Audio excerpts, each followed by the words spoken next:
The $1,000,000 question: how do entrepreneurs transition from self-employed to owning a business that turns a profit? My name is Chris Waters, and this podcast has the $1,000,000 answer. Welcome to CEO Secrets. Guys, welcome to CEO Secrets. If you're listening to this on YouTube, or maybe you're listening to it on iTunes or Spotify, some streaming, whatever, be sure to check out our private Facebook group. You can watch these live.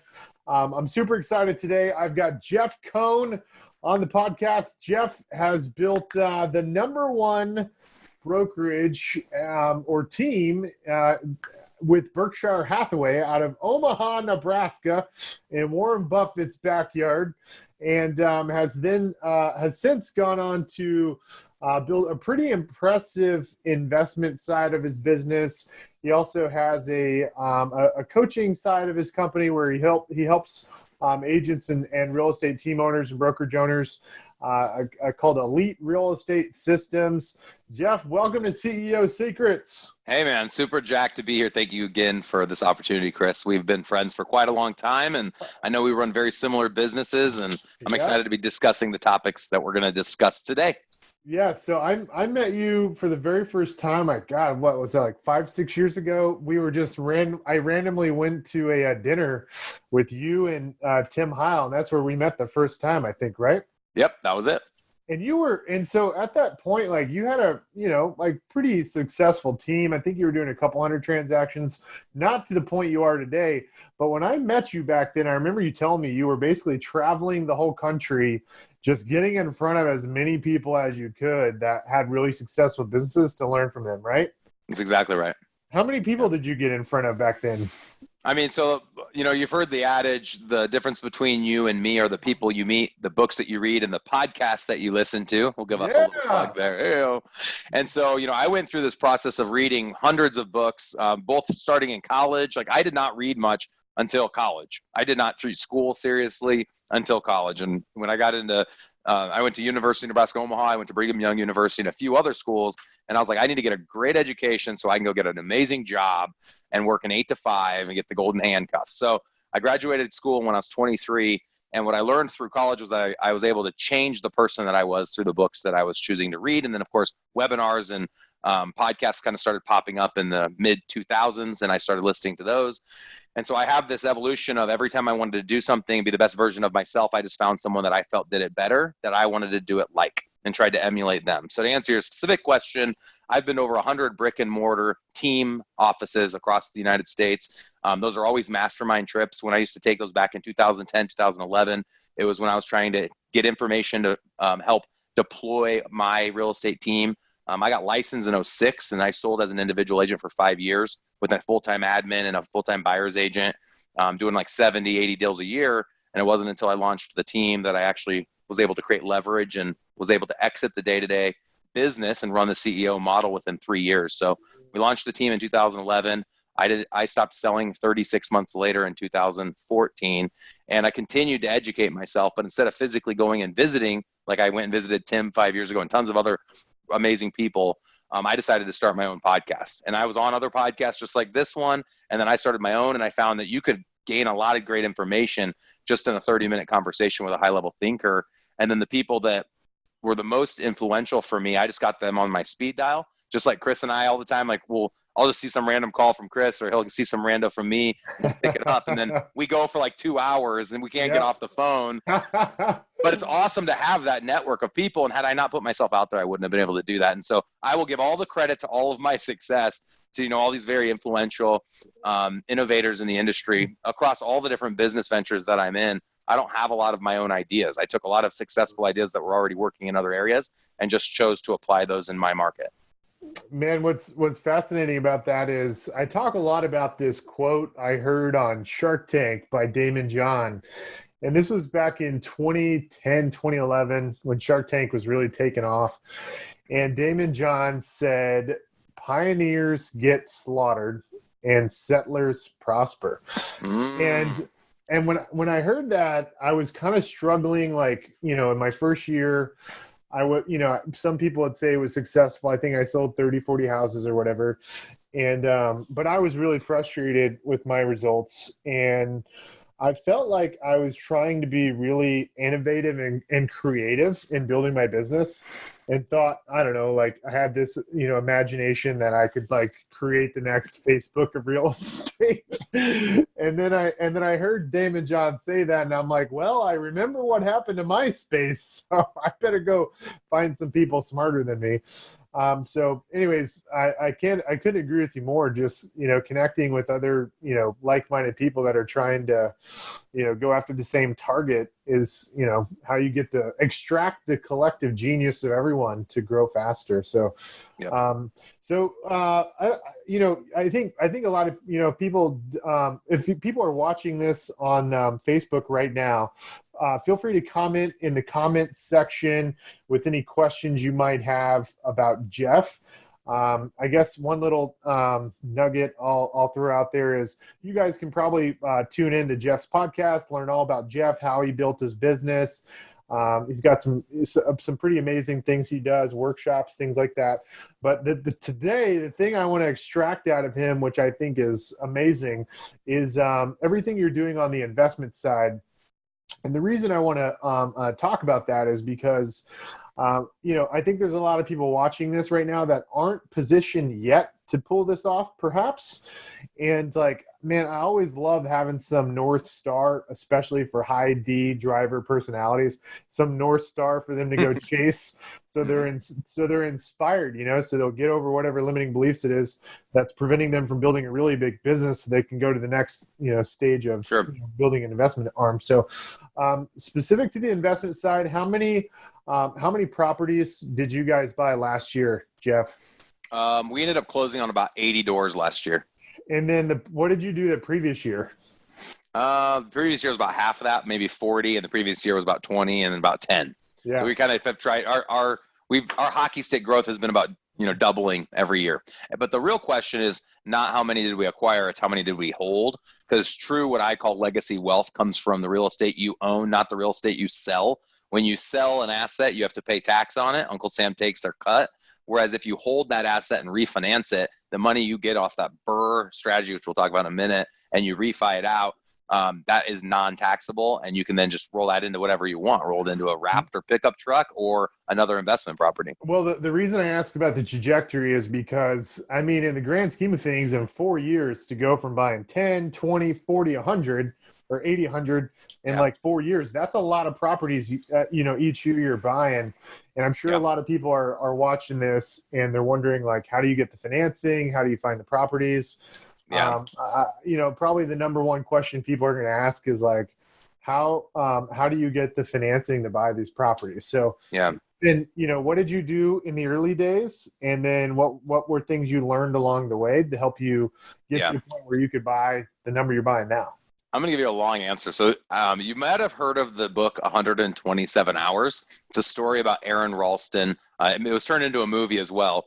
And this guy is, hiking up in the Moab desert and falls and a boulder pins his arm against a wall, a cliff wall. Saw the movie. There you go. So he's stuck there for like 4 or 5 days, I want to say. And in the end, he's like pulls out his pocket knife, and it's like a rusty Swiss Army knife, and he cuts his arm off from the elbow up. And the reason I bring up that story is the thing that's funny is most people saw the movie but didn't read the book.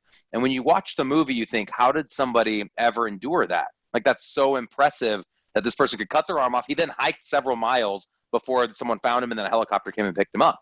But what you learn in the book is all of the other experiences that he had gone through that prepared him for that day, where he had to endure 5 days of no food or water and cut his arm off. And so you asking me, can't even imagine. Dude, he'd been chased by bears. He had been in avalanches. He had experienced so many things in the outdoors that to the average Joe like myself, who thinks, oh my gosh, like cut your arm off? Are you freaking dude, I can't cut my hangnail off, let alone my arm off. But that's not what I've been preparing for, right? I'm not in the game of let me get ready to chop my freaking arm off. So the reason I bring it up is because... You mean you don't wake up and just want to chop your arm off? Not something on my mind, no. I try not to think about that. So I say that, though, because you bring this up and everyone's watching and they're like, whoa, what the heck in 4 years?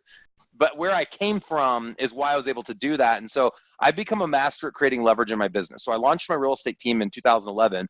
And I shared with you in the beginning of this, 3 years later, I was able to exit the full-time role of having a job where I was servicing buyers and sellers. And my job became providing oversight and working in more of the visionary / CEO role of our residential real estate team, which allowed me to start other ancillary businesses. So I started a call center in the Philippines, which now has over 100 callers. I started a title company in my own local marketplace, an insurance company in my own local marketplace, which I'm still running today. As you mentioned, we launched Elite Real Estate Systems Coaching 4 years ago, which we're still running today. There's actually a workshop right now, our investor workshop. So if you want more information about what we're going to talk about today. Guys, hey, y'all, just for y'all for listening to this, I call up Jeff. I'm like, hey, Jeff, are you going to get on this or what? This is the second time to try to schedule this. He's like, yeah, hang on. I'm right in the middle of a workshop. I'm going to jump on the computer right now. Yeah, dude, I don't know what happened. I think Chris sent the invite to jeffcohn@gmail.com. And my email's different than that. And I joked that this stinking Jeff Cohn guy not forwarding me my emails. I don't know what his problem is. But yeah, dude, we've got a workshop right now. But if you want more information about the workshops, if you like the content I talk about today, it's ersinvestorworkshop.com. We're hosting another one in October. We'd love to have you come out. It's $1,000.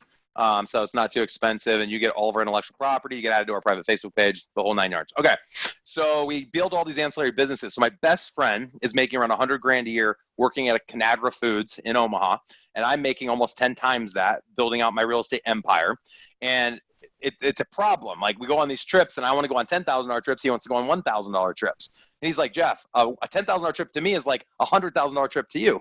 I'm like, okay, well, let's just help you make $1 million, or let's both go make 10 million or whatever it needs to be. So we dabbled in investing in 2013, 2014. We bought 2 or 3 flips and then 5 or 6 flips. And then we had like 7 deals pending, which was going to generate about 140,000 in revenue. And these are just flips. And I was like, Clint, you're there, dude. Quit your job.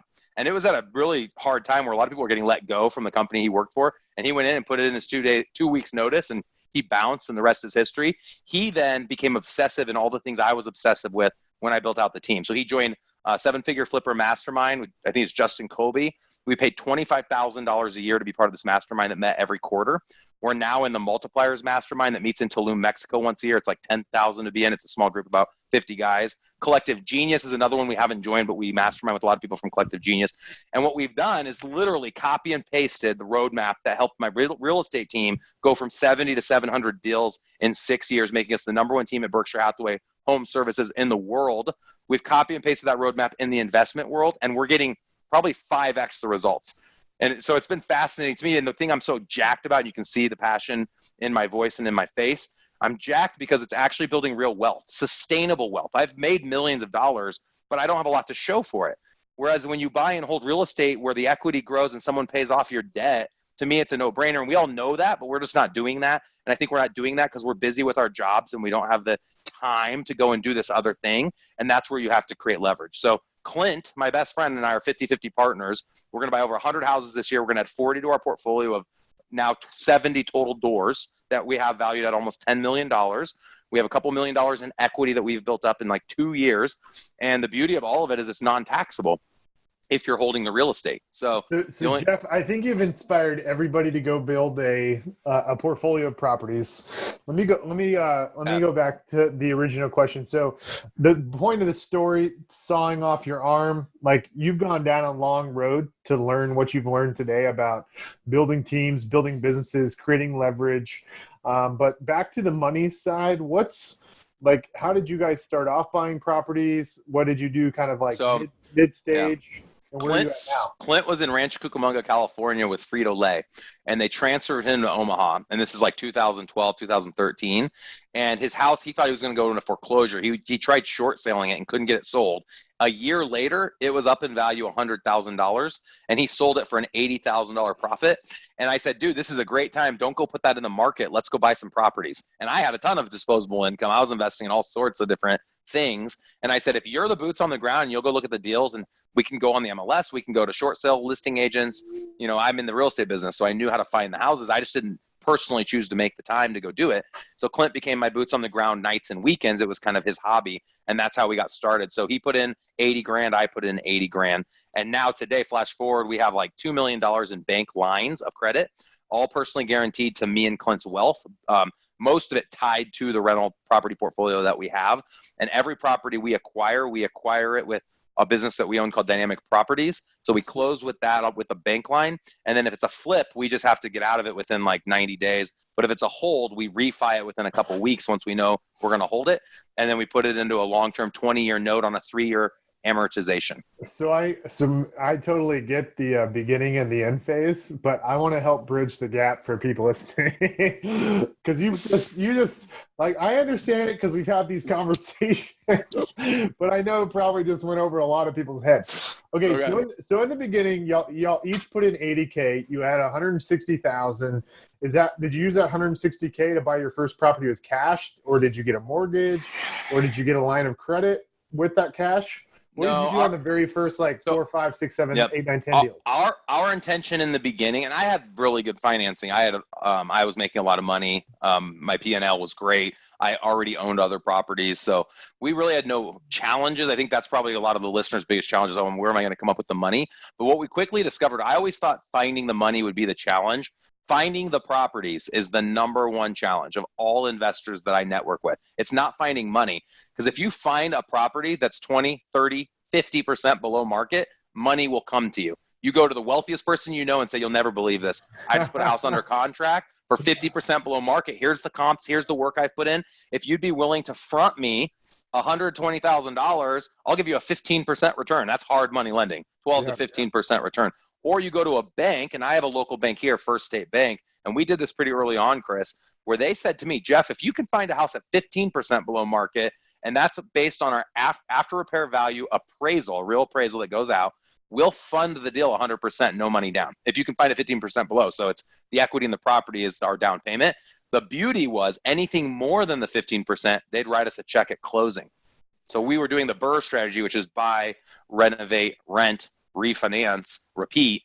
We were doing that the day of closing, essentially, and pulling our equity out.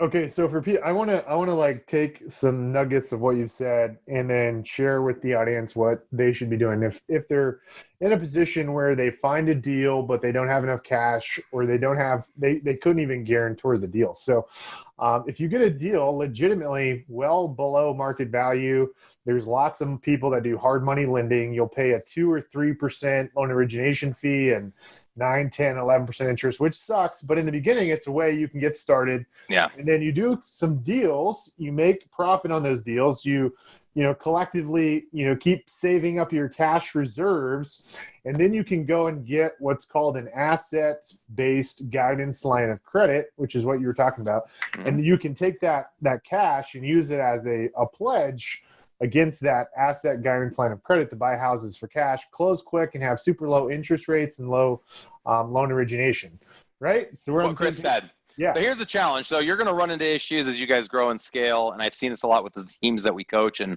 network with. Banks are only going to loan up to X amount. That X amount is going to be different based on their risk tolerance, your cash flow, all the businesses you own, and the equity that you have in your rental property portfolio.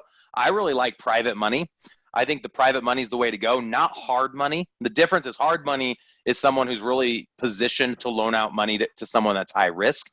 To your point, 2 to 3 points up front. And what that means, I never even knew what that meant until a couple of years ago. 2 to 3 points is like, if they loan you 100,000, 2 points is 2%.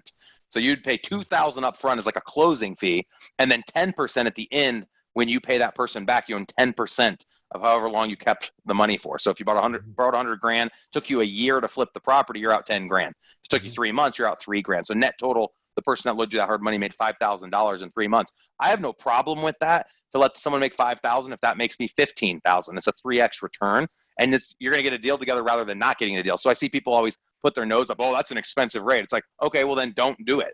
Either don't do the deal or do it with the hard money. But when I talk private money, what we found is we've raised capitals. We've literally gone out to the people that we know have a net worth over $1 million, qualified investors, and I've asked them to lunch, and I've said, hey, me and my buddy are acquiring property. This is in the beginning when we were only buying 10 houses a year. I'm like, we're buying houses too fast that I can't fund them, even though I have hundreds of thousands of dollars already tied up in these homes.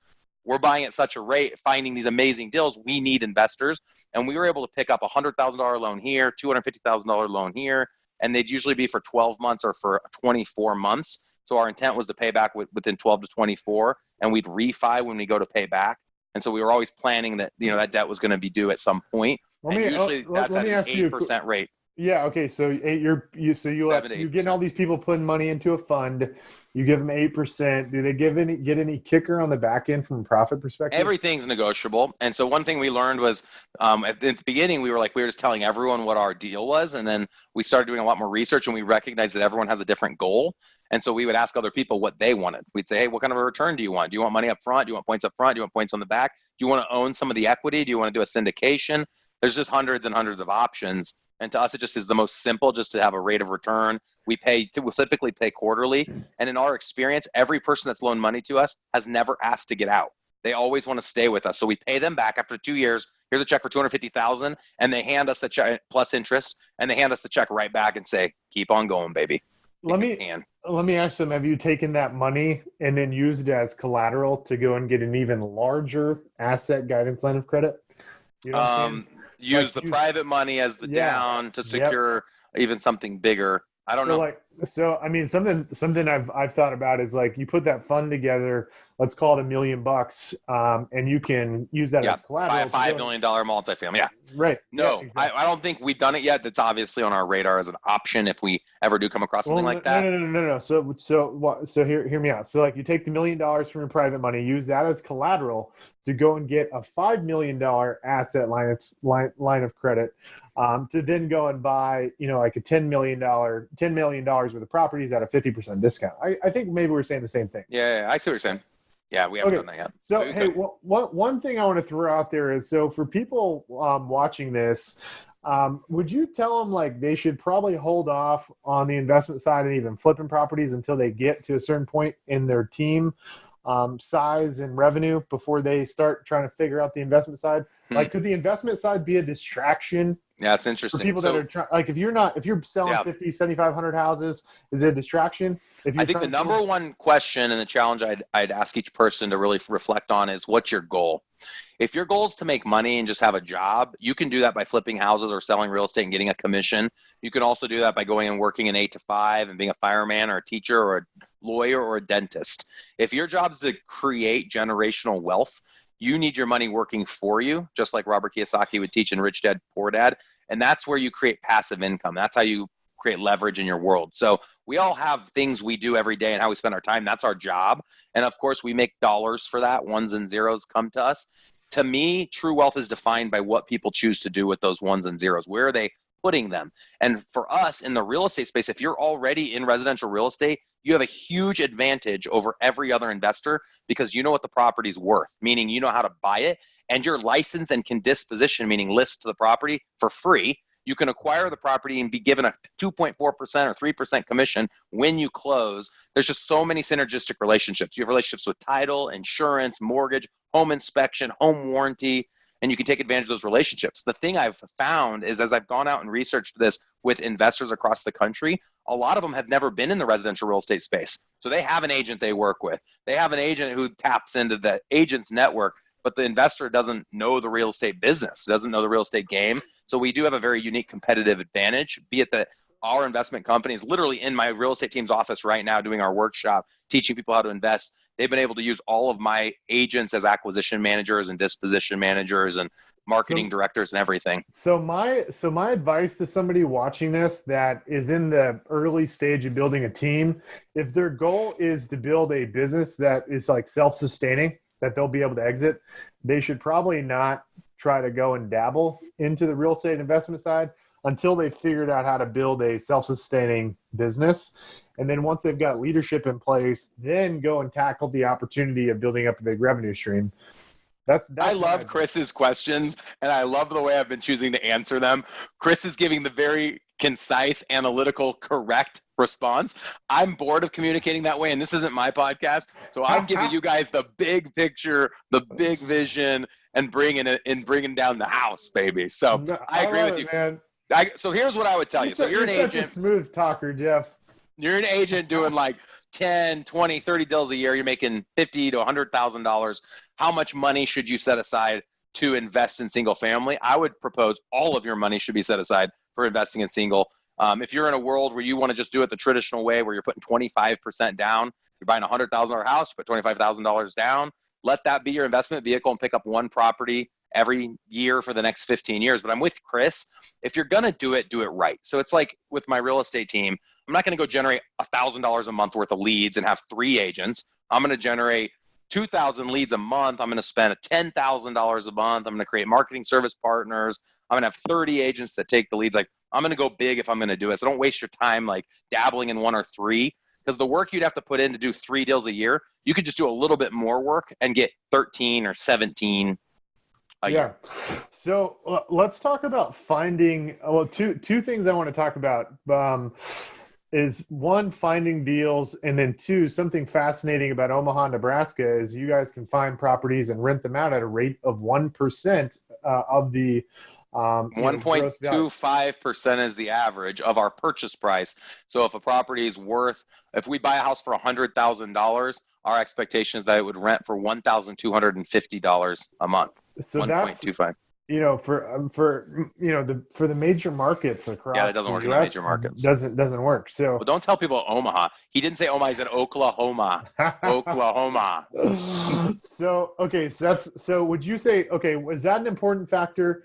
Being able to huge. that one. First, that's the number 1 rule. 1% of the value of what you buy it for per month is what it's worth. So if someone's like, "Am I overpaying in rent?" All you ask yourself is, "Are you paying 1% of the value of the property?" Is typically what rent should be. Do you think it'd be a bad idea? I guess like if you're in a big market, you could just go like to a far out suburb, right? Like maybe an hour away, where I think there's deals in big markets. Let me talk to you about how we find our deals. All right. Well, I think that when you hear the strategies, it's going to be different than what a lot of people are doing. So we have 10 different mediums, let's call them, to help find deals. We spend $20,000 a month right now in our deal acquisition. All of that's coming from the money we generate from our flips. We don't have any marketing service partners like I would in my traditional real estate company who help pay for the leads, because my mortgage companies and inspection and warranty pay for all of our internet leads for the residential side. The investment side, we've just grown, using predictable revenue. We knew that if you spent $1, we'd get 5. We typically see a 5x return. And so we spend $10,000 a month right now on mailers. Mailers to me would be the first thing every person should do. We have 20,000 mailers that go out each month, and we use a company called REI Vault. Yep, REI Vault. Gary Boomershine, and then they use a CRM called Podio. So by hiring them, they give you access to their CRM. They send out the mailers, and then they use what they call their call ninjas, who are actually employed by my call center to follow up with all of the mailer pieces that go out. Because when the mailers go out, people call the number and get a voicemail most often, and then they'll call back anyone that dialed that number and got that voicemail. So Jeff, I was sending out 20,000 mailers per month. I used REI Vault and the callers. And over the course of 90 days, we got 1 deal. How many appointments did you go on? So we actually took, what made it work was made it a winning proposition was, well, not winning, but we didn't lose any money, was we actually ended up taking 6 listings over those 90 days. But the thing was, is like, to one acquisition over 90 days, like the acquisition cost of that deal was, super high. 70% of the leads are traditional leads. 70% of the people. So here's the way I would communicate it, Chris, and this is important for the listeners to understand. When we approach a transaction, we don't think of it every deal as this is going to be a rental or this is going to be a flip. There's 6 different scenarios that could play out. 1 is traditional listing. 2 is pass. We're not interested. 3 is wholesale, where you assign the contract and make around $10,000 in our market. 4 is wholesale, where you close and put it on the market and do less than $1,000 of renovation. You just clean up the property, throw it on the MLS, and let anybody go for it. That's on average, we make $20,000 on a wholesale. 5 is flipping the property. Flipping the property is where you go in, you spend at least $10,000, maybe $50,000, fixing it up, putting it on the market. For us to do a flip, we need to make $25,000. And then the last scenario, which is dear to my heart, which is what I want in every case, number 6 is hold. Every property is different. And so I wonder if we were deploying our strategy in Austin and surrounding areas, if there would have been more opportunities to acquire outside of traditional, if we were looking at that as a wholesale, a flip, etc. What do you think? Yeah, I mean, I do all those things, right? We do wholesales, where we literally, clean it up, spend $500, pop it in MLS. We, have deals we flip. We have some buy and hold ones, but man, the buy and hold ones are far, far and in between. I mean, it's the market too, man, that you're in. Like, for everyone listening, if you're like not in a big city like Austin, don't listen to Chris, because REI Vault will crush it. I've asked around with tons of people that are killing it with the mailer strategy at REI Vault. I think your struggle, Chris, is you're in a market like Scottsdale, Phoenix. You have all this demand. There's super limited inventory. The average sales price is $325, and those houses that are $325,000, the market rents on those are about $1,700 to $1,800. Wow. So it's just, it is what it is.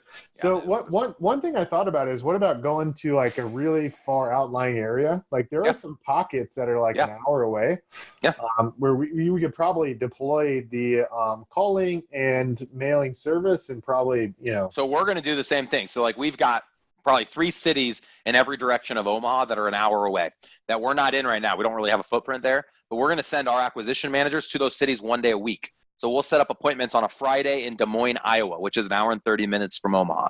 We'll set up appointments in Sioux Falls, South Dakota, 2.5 hours north of Omaha. And we'll just send our acquisition managers up 1 day a week to do those appointments. On your from a property management perspective, on the deals you hold, will you hire someone there locally to do? So I have someone right now local who we'll eventually partner with. We've discussed a strategic partnership once we have over 100 doors with him. He only charges us 5%. So he saw all sorts of reasons he needed to partner with me, because I have this large team and I could generate a lot of other business to him and his brokerage. He chose to give us a ridiculous deal. Typically, for those listening, you could expect to spend about 10% for property management. And when you look at cash flow, if your average deal cash flow is $300 a month, which is where we are at, that 10% ends up eating up a third of your overall net cash flow. So 33% of your net return on the monthly rent typically will go to property management. That's pretty normal. So would you recommend bringing somebody in-house at a certain point for property management? Once you're over 100 doors, if you have 100 doors in one market, I'm hearing a lot about virtual property management, where people are they own property across the country and manage it all from one location. There's even third-party companies now that do virtual property management. But I really like having boots on the ground that can go to the property, meet with the customer, run the credit check to see if the property is in good shape. I think if you're going to go to these little outlying markets and hold property, you want to get to 100 and then hire somebody full-time to manage them. I think the goal should always be to get to 100 properties. So my plan is to expand into 30 markets over the next 10 years and partner with agents like you and deploy all of our strategies, source the deals from Omaha. And if we were to deploy that strategy in someone's marketplace, our minimum expectation would be 100 doors. Besides direct mail, what do you think about bandit signs and sourcing deals in the MLS? We do bandit signs. The strategy on that, we get in trouble in our market for doing it, so we just put them out on a Friday and pull them on a Sunday. My real estate team sign runner goes and does it for my investment company and gets paid a little bit extra to go do that. We put out 100 signs a weekend. We also do door hangers. We do 1,000 door hangers a week. The biggest thing is defining your avatar. Where is it that you want to buy? So you put the bandit signs in the areas where you want to buy. You put the door hangers in the areas you want to buy. You send the mailers in the areas you want to buy. We also run radio ads. I think our spend on radio right now is about $3,000 a month, and that's been working well. We do. What's your favorite radio station for finding distressed sellers? I don't know. Client would have to speak to it. We only are on one. We haven't added a second. It's an AM station, talk radio. And then what would you say is your avatar for the type of person you're going to put door hangers on? Yep. Our avatar is any property between 75 and 175,000 in 10 specific zip codes based on the top 10 zip codes we purchased in the last 12 months. What do these houses look like for 75 to 125 grand? I mean, they're not bad, dude. They're all 3 to 4 bedrooms, 1 to 3 bath, 1 to 2 car garage. They run the gambit. We've had 1920 all the way to 2007. I mean, it just depends. We're fine pre-1978. I know that's a big conversation with what that's going to happen with all of that. But they're not bad, dude. I mean, it's not everyone's like, Omaha must be nasty. Like, our average sales price is $230,000 here. Is Warren Buffett involved in the real estate market in Omaha at all?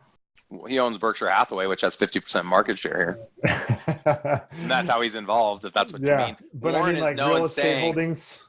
I don't know. Warren said once a couple years ago that if he could buy $1 billion worth of real estate, that's where he'd put his money. And it was funny because when he said it, I was going to go knock on his door and tell him I could help him find it. Because I literally had a process. I was like, dude, I'll help you deploy $1 billion. That's 10,000 homes in I would essentially open 30 markets at an average of $100,000 property. So I'm doing that. Like that's my big, hairy, audacious goal. I remember when he made that like public comment, right? The 2013, 2014, I think. Yep. He said Well, everybody. and what's interesting, Chris, is 5 years later, you see Zillow buying property at market value, pretty much close to it.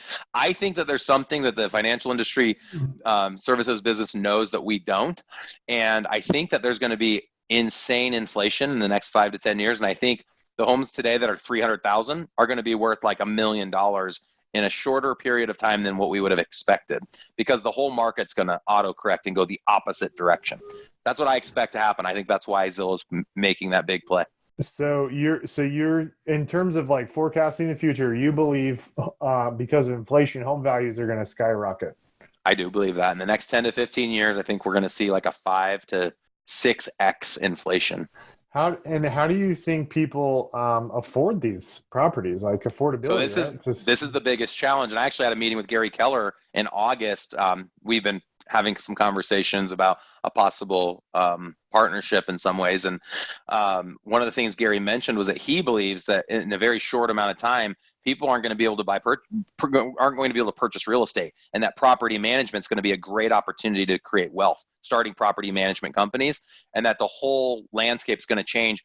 Builders can't build fast enough. If you look at our population charts and how many people are migrating to the United States, and then of course families in the United States, we're going to run out of houses, which kind of seems crazy. Like, could that really happen? We're in a seller's market now. You don't think it's possible when you're in a buyer's market, but if it were to happen, imagine the value of a residential real estate. It would skyrocket, multifamily as well.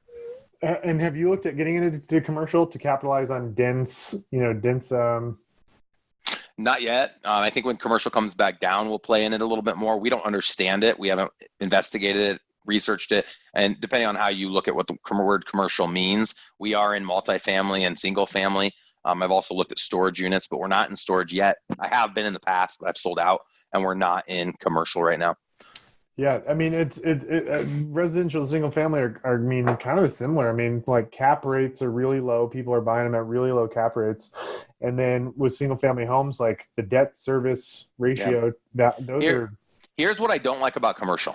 I think that we're in a landscape with innovation and technology where all these brick and mortars we see, like the malls we used to go to, no longer exist. And I think that there's going to be a shutdown of the brick and mortar footprint over the next 10 years that no one even anticipates or expects. So I think businesses are going to turn to, like, you go to a place that sells shoes and it's a whole room full of shoes because you expect to leave that day with a shoe. I don't think anyone expects that. I want to go into a place and try the shoes on, and then right there on a kiosk, type in all of these customizations with my initials on the shoe and the colors and hit a button. And then when I get home, the shoe's been flown to my house by a drone and it's waiting for me at my house. That is what we will see. So the brick and mortar no longer needs to be 10,000 square feet. It'll be 300 square feet. I think we're going to see a lot more of that. You're already seeing it. So sure, it'll be interesting. Yeah, it's fascinating. Okay, cool. So quick recap. If you're going to start out with money, go and get hard money, go and check out private money, build up your cash, asset guidance line, leverage bandit signs, check out REI Vault for direct mail. They also have the inside sales service. Check out door hangers. We do radio, sign call. Your avatar is largely based off price point. Based on the price points we know we want to be in. And those price points, I mean, I'm sure you're going to that price point because you know you're probably going to get a certain rent, so it'll meet your strategy. Hold strategy. If we go above 175, no one's renting over 2,000 a month, so we need to be under that 175 mark. That's it, man. Cool. Yeah, and we'd love to invite anyone out to check that out. Again, it's just ersinvestorworkshop.com. We'll love to have you come out sometime, Chris. Our next one's in October, and we don't have any other dates set. The day before, I host my team building workshop for those aspiring team leaders out there or people running teams that want to learn a little bit more about our success in that world. That's jeffsworkshop.com. And if you go to that and the investment workshop, there's some discounts, so be sure to reach out to us to find out what those discount codes are. Cool. Jeff, thanks for being on, man. I appreciate it. Yeah, dude, always a pleasure. Take it easy, Chris. Hey, guys, thanks for watching CEO Secrets. Be sure to check us out on iTunes. We've got it on Apple. I think it's syndicated everywhere. And if you're watching this on Facebook Live, I'm sorry if I didn't get to your question on the comment section. I haven't done a very good job watching the comment section. Are there questions? We'll go look at it. I'll answer. Yeah, let's see here.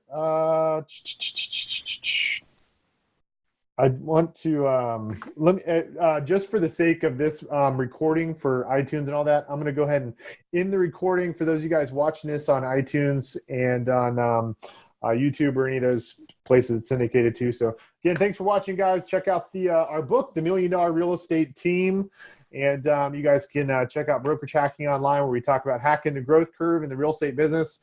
Until next time, see you guys later. Thanks, Chris.